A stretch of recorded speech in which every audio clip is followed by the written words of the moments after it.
Akizungumza katika hafla ya kukabidhi vitabu hivyo, katibu tawala mkoa wa Tanga Zena Ahmed amesema msaada wa vitabu hivyo utumike kwa kuinua kiwango cha elimu na taaluma katika shule za sekondari. Kwa hiyo kwa vitabu hivi kwa kweli sisi tunashukuru sana, ni vya science na hesabu. Tunaomba wanafunzi wavitumie vizuri, lakini viko vingine ni vya level ya shule higher learning institutions, kwa hiyo vyo vya juu, na vingine vitapelekwa kwenye library yetu pale ambapo watu wengi watafaidika.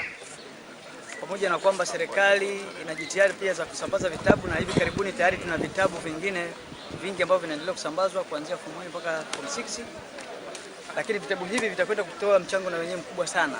Akabidhi msaada huo kwa niaba ya Rotary Club ya San Francisco, Bwana Louis Brownstone amesema vitabu hivyo vitawezesha wanafunzi kutimiza ndoto zao za kujifunza masomo ya biology, hesabu na sayansi ambayo ni moja ya vipaumbele katika Wizara ya Elimu na Mafunzo ya Ufundi.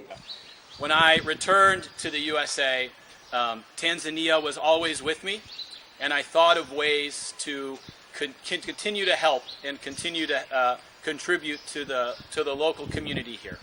Club ya San Francisco pamoja na Books for Africa wametuma vitabu 20,000 na itasaidia sana jamii yetu pamoja na wanafunzi wote wa shule ambayo tunataka kutoa.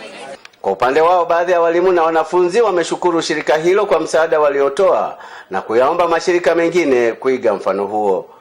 Hii ni asset ambayo tumepata. Wenzetu wameamua kutoa msaada wa vitabu ili kukuza elimu Tanzania. Tunakushukuru kwa kutupatia vitabu kama hivi, kwa sababu hivi vitabu vitatusaidia kuweza kuongeza uelewa wa kimasomo na mambo mengine ambayo yanaendelea duniani. Sisi kama Popa Slide tunashukuru sana kwa msaada huu wa vitabu, na tutavitunza vizuri na kuvitumia kwa sababu ni moja ya mafanikio ya kuendeleza elimu yetu. Nikiripoti kutoka Tanga ni Hassan Hashim wa Channel 10.